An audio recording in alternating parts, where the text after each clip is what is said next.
Ladies and gentlemen, the night has arrived. It's still light outside, but it's 5 o'clock. That means it's time for our last speaker of the evening. Please welcome the Hale County Chair of the Libertarian Party, SLEC member, two-term and current Platform Committee chair, right? He is the county coordinator for the Libertarian Party of Texas. He's the vice chair of Outright Libertarians, 2014 candidate for Texas House and Texas Senate, and the next lieutenant governor of the great state of Texas. Please welcome Kerry McKinnon. Thank you so much.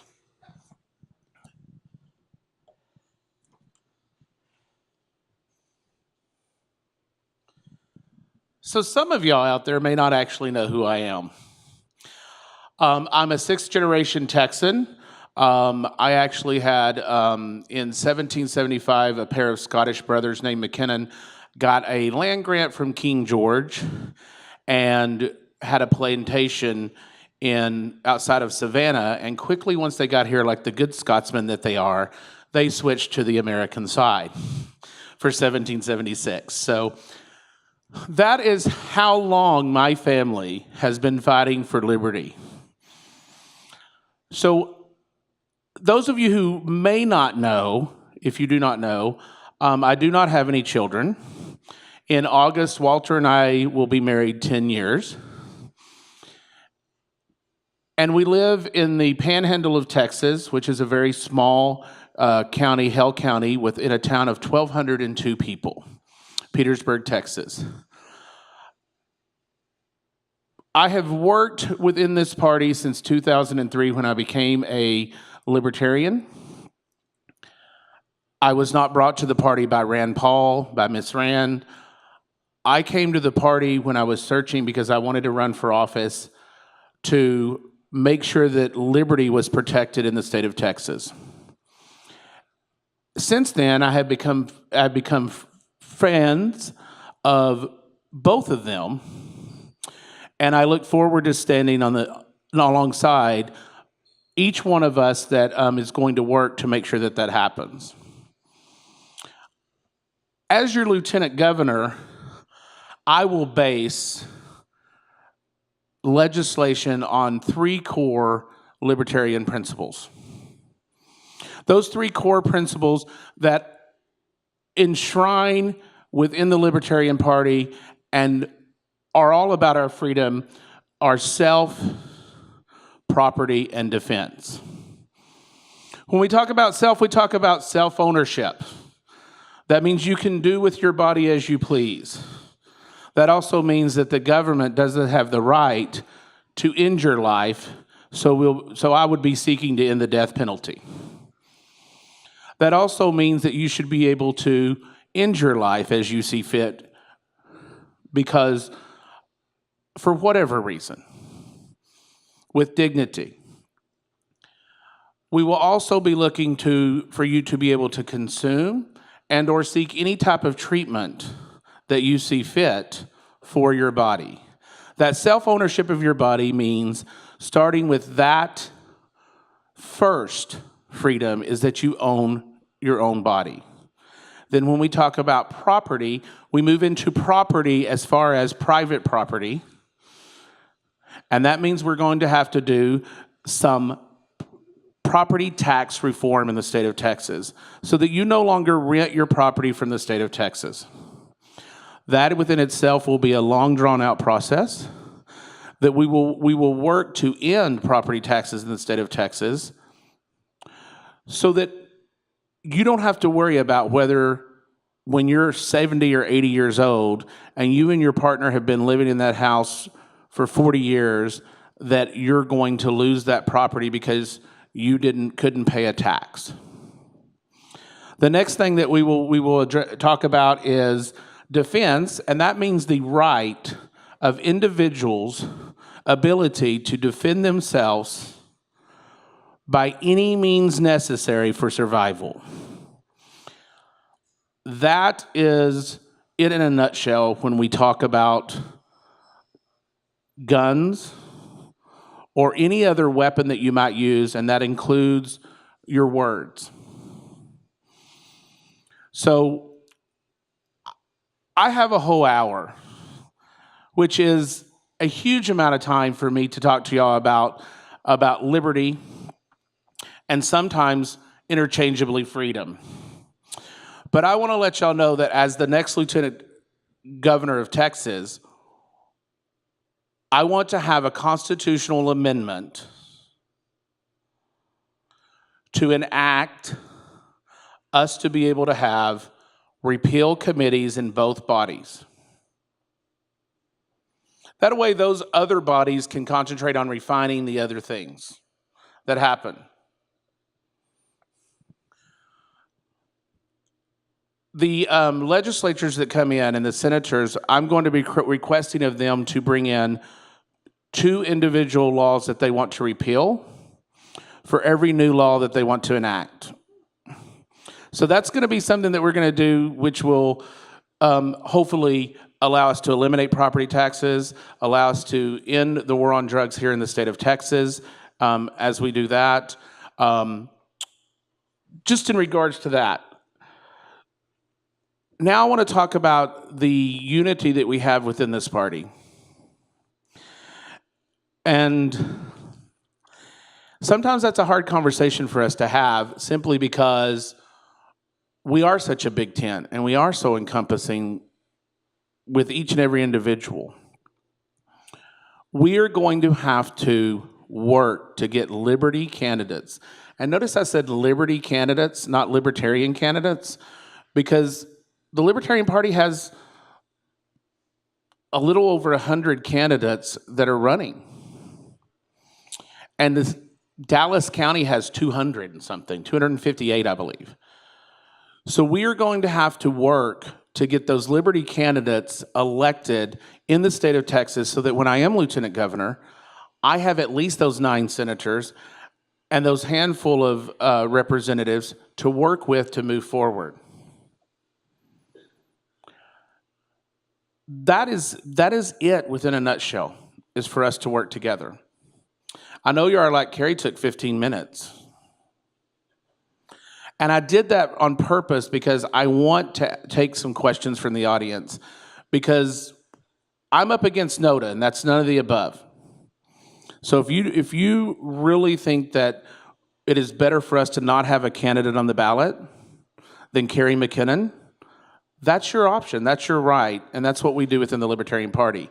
But since I don't have a challenger, and there's not a debate, there's not a forum, I wanted to give y'all the opportunity to ask me questions that y'all would like to know about me, as opposed to it being the other way around and me just talking for an hour.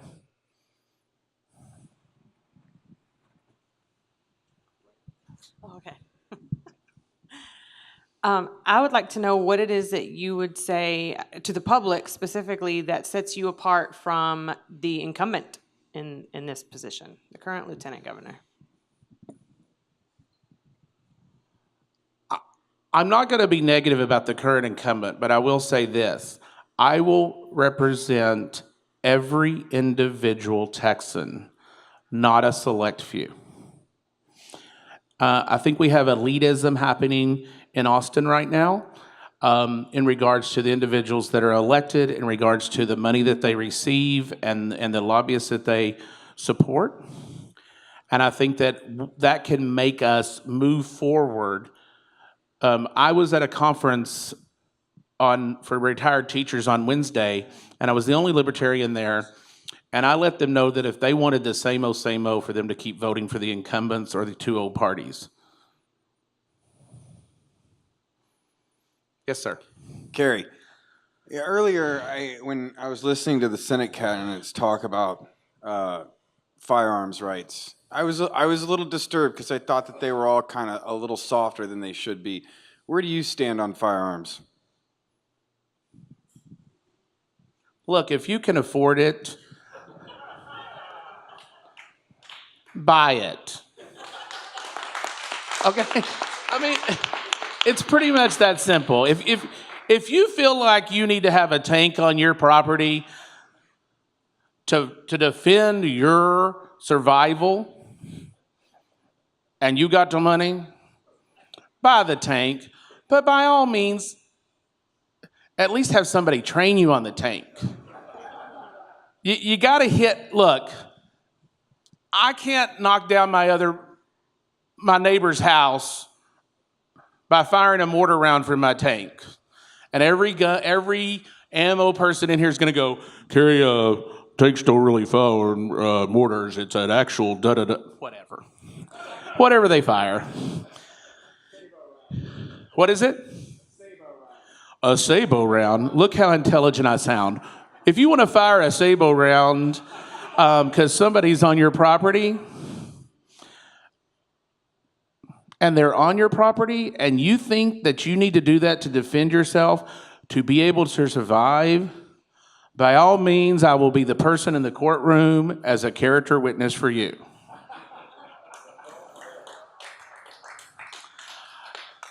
In the senator debate, you notice that people said we don't need. Nobody needs. It's not about you needing something. It's about your right to have it. It's about wanting it. There's a joy that you get in firing an automatic weapon. Who in their right mind would want to take your joy away? Well, that's the big mistake right there. The government assuming that they could issue joy for anybody.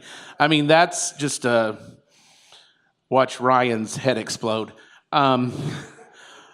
That is just a mood killer right there.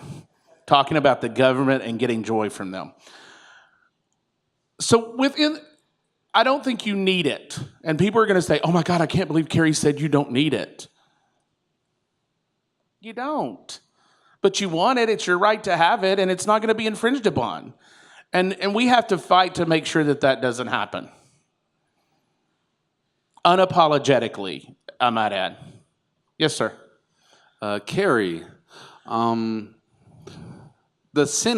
Texas Senate is actually in favor of such school choice measures as vouchers, certainly limited vouchers, and education savings accounts, and moving the ball forward on school choice. However, the House is not on board for that, and they've been the ones blocking it. And with the current leaders, the House and the Senate are actually fighting each other over that. I was wondering if you had any ideas on what you would do to try and get the things that the Senate wants to get passed, so it would be pro-liberty, and work with the House to get those things passed as well so that we can send it to the governor's desk. Okay, here's where you're probably going to look and say, Kerry may differ from a few libertarians. Okay? I'm not for vouchers. Because if we're going to be libertarians and we're going to say that we want the government out of education, but then we're going to say that we're going to have these vouchers that have taxpayer dollars and different things attached to them, we just created more red tape. To me, that's very hypocritical to say that you want to do that. We do have school choice in the state of Texas. I think we can streamline it and make it easier. And there are ways to do that. I will always protect the right for parents to be able to educate their children however they see fit. But at the expense of the taxpayer, I don't know that you can attach that voucher to that and move it to a private institution. If we believe that privatization of school and private schools work, let them work. Prove it. Show that it does.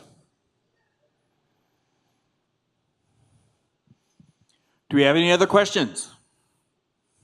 Yes, good. I'll be right there.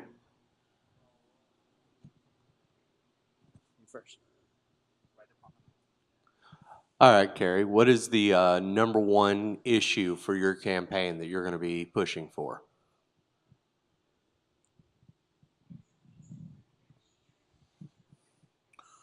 We have several things that we're going to touch on, but you asked for the number one. And I think the number one is in any way possible to remove the tax burden that Texans face now. We have to approach that as a all or nothing concept. We want to eliminate property taxes. How we get about that and how that happens may have some nuances that happen. And some libertarians are going to be upset that we did not get all or nothing. We do not have the numbers, or will not have the numbers, even if every libertarian that is running gets elected, to enact the kind of change that we want to enact. So that means that if, much like if you have a city council, or a county commissioner's office, and you have 11% tax, and somebody fights to lower it to 10, and we vote and we get it down to 10%, I see is that you got 1% of taxes removed from you. That there's no longer that a 1% tax burden that is attached to you. You still have 10%, but there will be libertarians that are going, Kerry, you voted for 10% tax. And both answers are correct, but it's a war that will not be won automatically, overnight. It is battle by battle by battle, inch by inch, to regain our freedom. Now, that doesn't mean that we're going to just ask for 1% to be removed in that scenario. We're going to ask for the 11% to be gone, because that's what we want. That's what we deserve. That is the right thing to do. But if you get 1% gone, you live to fight another day. You continue until it's down to 0%. And that is sometimes a hard concept for some libertarians to understand. Because it's like we're still being forced. We're still having taxation as theft. So when it's an all or nothing scenario, a lot of times you get nothing. And I want us to get something and continue the fight to move forward. And in 2020, in that session, it's not just me and 9 senators, it's me and 24 senators. And it's 100 representatives in the House that are libertarians or liberty candidates. Yes, sir. Hi, Kerry. On the subject of party unity, there are, of course, for better or for worse, some topics within our party that continue to be divisive. Do you have any comments on what we should do to strengthen our unity as a party, especially so that our candidates don't lose appeal to independent voters during the general election?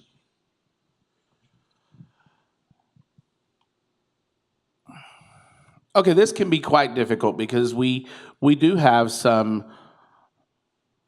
for lack of a better word or phrase, term, cultural conservative Christians within the party. There's nothing wrong with that. It's okay. It's just they have to also realize that that liberty and freedom and that non-aggression principle applies to them as well. They can't dictate what the platform's going to be or how it's going to be interpreted. As the platform chair for the last 2 terms, we have worked tirelessly to reduce the amount of pages in the state platform. I'm not talking national, just state platform. And we have worked to make the language, I don't want to say as vague as possible, but as strong as possible, that it's not boxing some individuals in a corner. We had a reproductive rights plank that was voted in 2016. Some people are upset about that. We are going to have a brand new immigration plank that's going to be voted on. And some people are going to be upset about that. Because we're going to talk about the individual's right. Because if you're a libertarian and you believe that the individual has the right to live where they want, work where they want, study where they want, move, travel where they want, that's what it says. That's what the libertarian ideology is. It doesn't say citizen individual. Okay? That's not what it says. We're not beholden to the U.S. Constitution as the Libertarian Party. We are out there moving liberty principles forward and putting those out there for the world to see come hell or high water. Sometimes we might have to make compromises. We will damn sure make sure that we're not doing it where we are breaking our principles to do it. But if you think that it's okay for you to say that a citizen is the only one that has the right to travel, the only one that has the right to live, work, study, wherever that opportunity is, I didn't say they had the right to come and live in your house, right? But they have the right to live wherever that opportunity is as an individual, because we believe in the individual's right to liberty. You should have no problem voting yes on that plank. And you'll hear this again at the state convention, because this is basically exactly how I'm going to explain it there.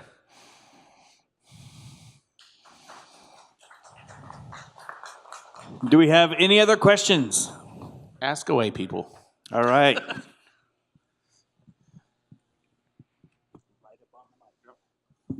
So I'm asking this as an outsider coming in, but getting a chance to travel around to various different states and see libertarians. Kind of piggybacking on the idea of the individual as the smallest minority, but as a minority myself, according to the collectivists outside of our party and non-individualists, it is interesting to me I'm curious, as someone who also would be considered within a minority group yourself, as by those collectivists, and noting that this is a potential chance to open others' minds to liberty and see, so that they can see that this is a much larger tent than they might think. I'm interested on how you, or if you see value in bridging that gap, even though to some extent it is compromising on our own sort of ideal as the individual, as the smallest minority, if that makes sense. So you're speaking in regards to the individual versus the collective. Yeah, and that when we have sort of the opportunity to show, either within the party or within the movement, that, hey, this is a broader tent, because to the collectivists outside, I think they look in, and especially now they're even saying libertarians are Nazis. That's a meme that's floating around. When we have this chance to show that that's not actually the case, like, is that an aspect of your mission or your vision? Do you view that as a personal responsibility yourself?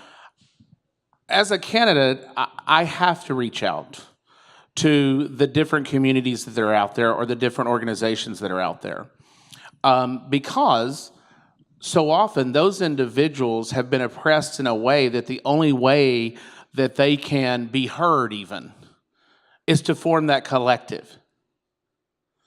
So we have to let them know that within the Libertarian Party, they don't have to be in that collective, because they stand alone as an individual, and we believe that their liberties are theirs alone as that individual, not because they're black, Hispanic, white, members of the GSM community, a woman, Native American, peoples of the land, which GSM is gender and sexual minorities, which is what I use instead of LGBTQ, by the way, because it's only 3 letters and it's all-encompassing. So there are collectives within the Libertarian Party, okay? There's the Audacious Caucus. There's Outright Libertarians, which is that GSM caucus of the Libertarian Party. It gives your individual voice on a issue that you are passionate about a little volume. And sometimes that volume is needed in and outside of the party. So no one is going to say that you can't be a libertarian because you don't see yourself as an individual by yourself. I've never met anyone that belonged to any other organization / collective that was not an individual within their self. And if you look at the people that came today, I mean, there's some individuals here, okay? I mean, there's some real individuals here, okay?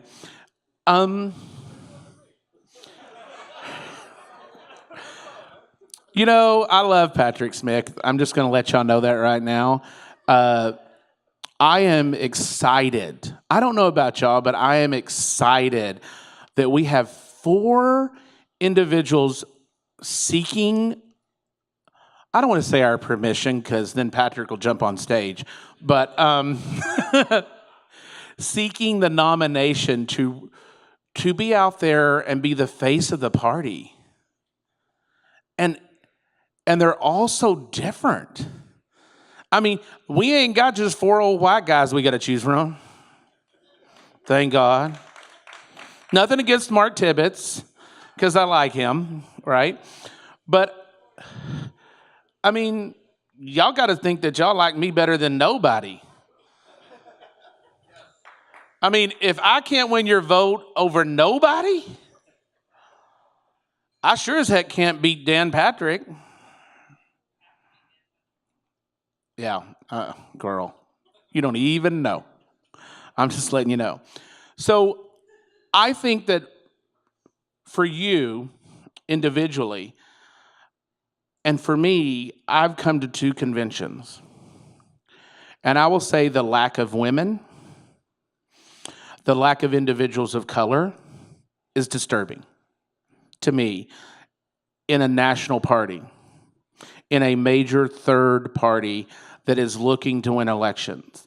And it is our job to reach out to every Texan, no matter what collective, what community, where they fall.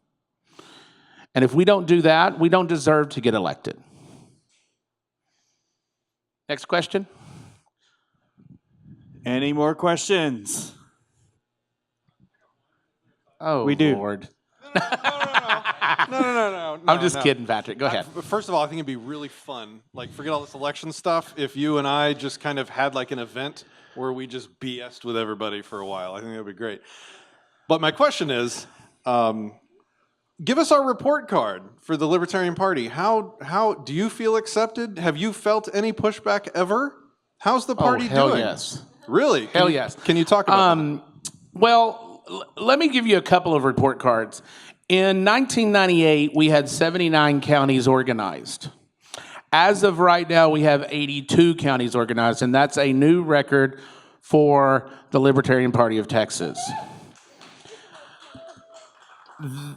That is because we changed our vetting style.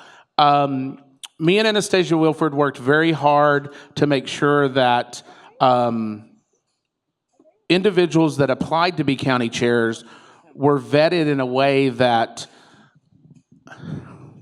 and Arthur would say that it still needs some work, and rightfully so. Oh, you want to get all into that business? Wait. Start over. No, I just said, you said that you see a minority of certain individuals in the party. Can you give us the party's report card on how you've been treated and how do you see any problems? Do you see any behavior that can be improved on? I don't put up with fools very easily. And I have a tendency to use humor to put people in their place, so to speak, assuming that that's my job to put them in their place. And I'm more personable, and I have a little thicker skin. So if somebody called me queer or faggot or fag or something like that, it doesn't hurt me the way that It would be a new person. Oh, of course. There's always discussion of the face of the party. Who is out there being the face of the party? When I ran for the Texas House and the Texas Senate, every single media that I got, and I did probably 20 interviews, television, print, radio. I was at 2 different televised forums, included as the Libertarian, and it was always the openly gay Libertarian, Kerry McKinnon. Some individuals in the party have issue with that. I'm like, get over it. If I can tell you right now, the biggest boost to the diversity of the Libertarian Party will be an outspoken minority running a statewide race that has shown that at the state convention that has been the accepted norm. And I believe that within itself could move every single person of color and every single GSM from the Republican Party to the Libertarian Party. It could also move many of those individuals who have constantly been used, for lack of a better term, by the Democratic Party to the Libertarian Party. And I think that's the way we win. I personally, I can't say what people do behind the scenes. I have heard rumors, but I don't really like to deal in rumors because then it puts speculation out there. So I think some people within the party would love to have I'm totally going to get myself in trouble. Would love to have a cultural conservative face for every race. Exactly that, and I'm just telling you, that's not the makeup of our society anymore. That's not even the majority of our society anymore, I don't think. And individuals, I'll tell you a story that I probably shouldn't tell, and Ryan will probably get upset with me. But when I ran for the House in 2014, it was about a week before my campaign. And I got a phone call from an elderly gentleman who obviously was 80 years old. And I answered the phone and I said, "Hello, this is Kerry McKinnon," because that's how I answer the phone, with that deep voice, so I sound all sexy. "Hello, this is Kerry McKinnon." He goes, "Is this that faggot running for the Texas House?" And I said, "Yes, sir, it is. How can I help you?" And he said, "Well, I know you're a faggot and blankety blank blank blank, but I can't stand that son of a bitch, Ken King. So you've got to be more of a conservative him, even if you are a faggot, so I'm voting for you." So to that I said, "Thank you so much, sir, for your support, and please tell your friends." That is the Panhandle, which is completely red for the most part. I got, as an openly gay candidate in 17 counties in the Panhandle of Texas, I got almost 7%. You want to talk about getting 5%? Throw in some urban counties in there. I'll double the digits maybe. We might even win something. But we have to make sure that those at the top of the ticket are not out there going, "It's the Kerry McKinnon show, and I will only be on stage by myself." We have to be inclusive. When I go into a county, I have to call Desiree Lindsay and say, "Desiree, can I come to Henderson County?" She's going to go, "I thought you were already here. Why aren't you here?" Right? And then whoever's running in Henderson County, sorry, Desiree, I almost put you in Harris County. She would have shot me. The person running in that House or Senate district has to be the person that introduces me. And we have to say, the next lieutenant governor, the next congressman from CD5, whoever that is, even if it's NODA. No, we don't say it if it's NODA. It is. Yes, ma'am. Oh, wait, they're getting the microphone because they're recording. They're recording this. Can you believe that? I promise not to strip, ever. But if you own the stage, I have no problem with you stripping. There is also hashtags that if you get in touch with Ryan, he will tell you all the wonderful hashtags we have. Hookers for Kerry is a real popular one right now. Kerry's Ferries, hashtag Kerry's Ferries. So hashtag CanDan. That's real popular with the teachers right now, by the way. Yes, ma'am. Okay, so along the lines of what you were saying about whoever's at the top of the ticket needs to be willing to share the stage sometimes.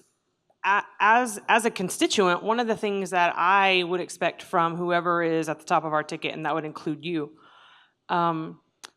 that every time I would like a commitment that every time you have media's attention, that you throw shout outs to down ticket candidates, whether it's someone local wherever you are or someone else that's doing a really good job or somewhere else in the state.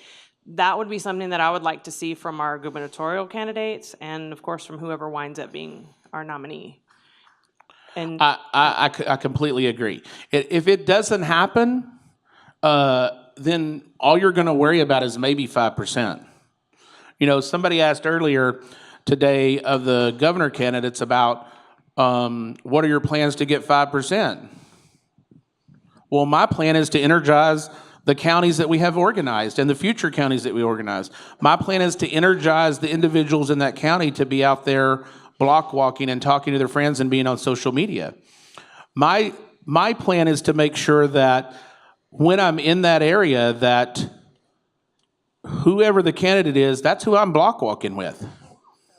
If I'm brought in an interview, the first thing I should be telling that interview person is that, you know, I really want to thank Henderson County and Alan Miller, who's running for HD4. Thank you. I mean, I have no problem with that. We cannot have candidates that are like, I only care about myself, and you're only going to hand out my materials. When we have events, we've got to get all the information we can in their hands about every single candidate. And my job as lieutenant governor candidate is to make sure that some of those county commissioners are elected, some of those school board candidates are elected, some of those House district, those U.S. House district, the Texas Senate. I have to make, especially the Texas Senate people are elected. Those are the people I'm going to be working with. And it has to go both ways. I don't think we can have somebody who is the face of the party.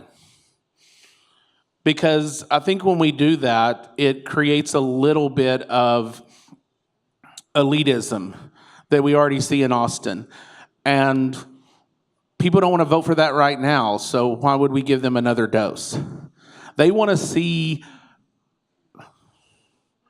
real pioneers that are out there talking about protecting their liberties and the fact that they are theirs because they are alive and they're just a human being. They're not given to them by some piece of paper that's under glass in Washington, D.C. That's my restraining order if I have to take them to court. All right. We have 2 more questions, and we have both of them lined up. Here's next. All right.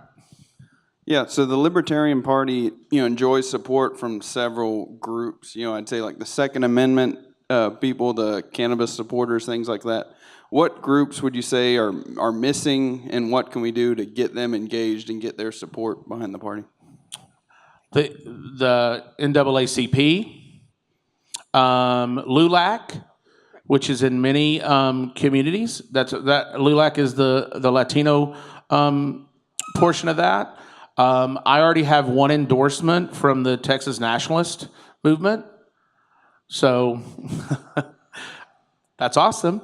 I think that can take place, but I don't want to see bloodshed for it to take place. But that doesn't mean that doesn't happen sometimes. I think we need to reach out more to the GSM community. We have some counties that are at prides that they are super at the prides, and it's nothing against any counties, but they do not have a GSM member at their booth.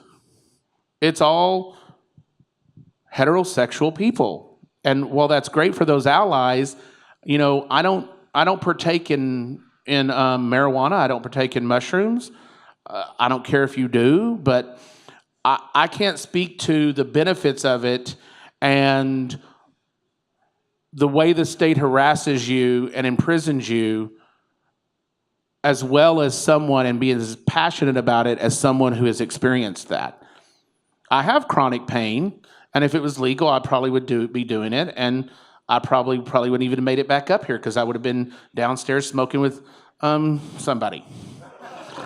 I won't name names because we're on, you know. But we don't reach out enough. Yes, ma'am. So, one of the things that you have utterly succeeded at, and that I've admired you for a long time, is your ability to develop positive relationships with the press. In a time when a lot of libertarians express a frustration with the press, express being shut out by the press. And so what I want to hear from you, for the benefit of everybody here, is what is it that we should be doing to cultivate those positive relationships to help us reach more voters? Okay, so I'll do it from different perspectives as far as a candidate, the county, and the state party. The state party should be putting a press release to every media organization every time there's a change or something important happens, period. That has to happen. And that can even be through an email and that may include that we have to, you know, look at the realities of having a paid staff member. We lost some traction when we lost a paid staff member for LP Texas. We've hurt fundraising because of that. The next thing is that's at the state level. So when we announce our candidates, when they happen at the convention, that should be a huge press release that's ready to go. And you just insert names and it goes to every single media outlet that's out there. As a county chair, or as someone who is wanting to be the voice of liberty in that area, you need to be doing the exact same thing. I made sure that I made myself available to every single news organization in Lubbock and in all 17 counties that I was running in, and then in all 51 counties. Every single press release that I did, I sent out probably 160 press releases every time I did something. As a candidate, when I wanted to speak on an issue and I put out my press release about that specific issue, it went to 154 news organizations. 90% of them would print exactly what I sent because they want content. What specifically do you mean about being available? Making yourself available to the press? There's a loaded question. Oh, to the press.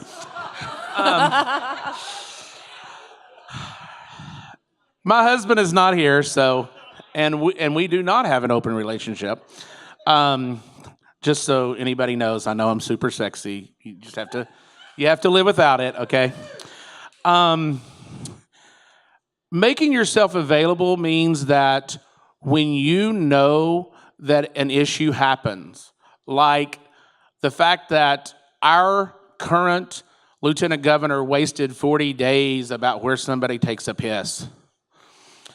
Instead of getting real legislation done, you make sure that you have a statement that goes out because you're the leading GSM, you're that GSM leader in the state.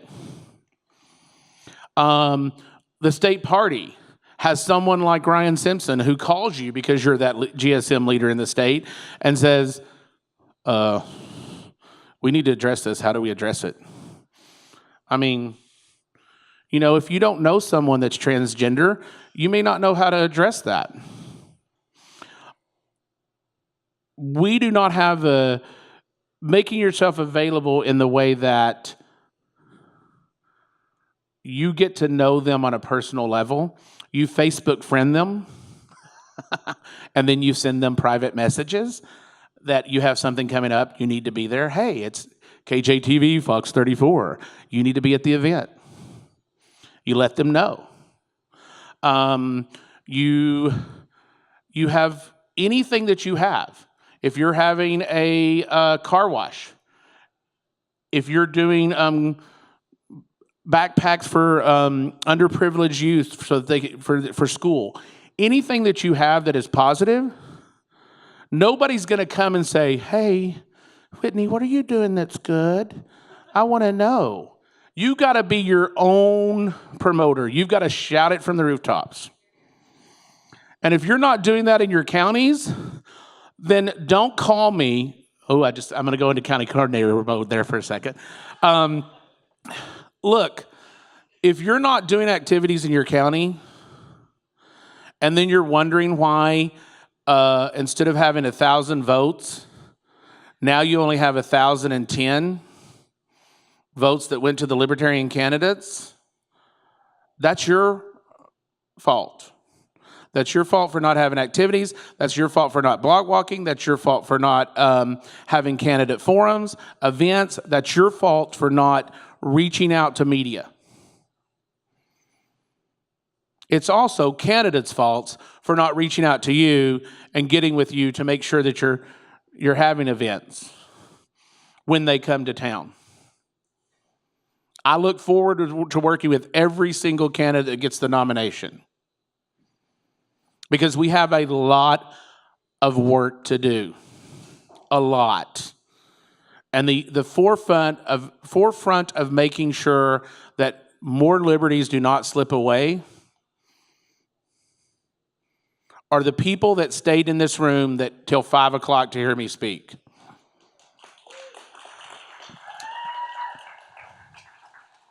Is that it? Is there any other questions? Why are you so awesome? Because I will let y'all know, I could not do the things that I do if I did not have the support, not only of my husband, who supports me and lets me talk to Phil Gray for 4 hours. Okay, I'm just letting you know.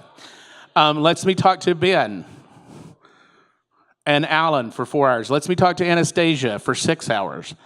And the support that I get from Whitney and Anastasia and members of Select who have even the fact that I am, to talk to Patrick's point, the fact that I am out there and everybody knows my business for the most part. The people in the state have never openly not supported me. I cannot say what they've done behind the scenes, but no one has openly tried to thwart the efforts that I do. And in 2014, we had probably the most amazing changes to platform that we have ever had in this state.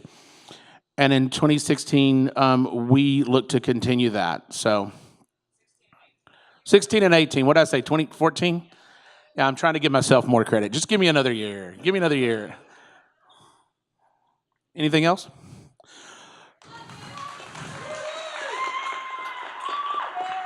This is what I have to put up with. This is what I have to put up with. Good job. Yeah, much better when I just have questions and answers. Worry about memorizing stuff. Texas Libertarians, thank you for making this a successful event. I want to say a very, very big thank you to Matthew Whittington. Matthew Whittington is the county chair in Williamson County, and he almost single-handedly put this event together. And that's, when I say almost, I mean he almost did everything. So Matthew Whittington really went out of his way to make this thing happen, and I couldn't be more proud of the participants. I couldn't be more proud of the audience. This is why I'm a libertarian. The caliber of candidates that we have this year, the caliber of people we have involved in the party, I'm going to get emotional. I'm going to stop now. Thank you all for making this a wonderful event. I am so thankful to be a part of it, and everyone have a great evening.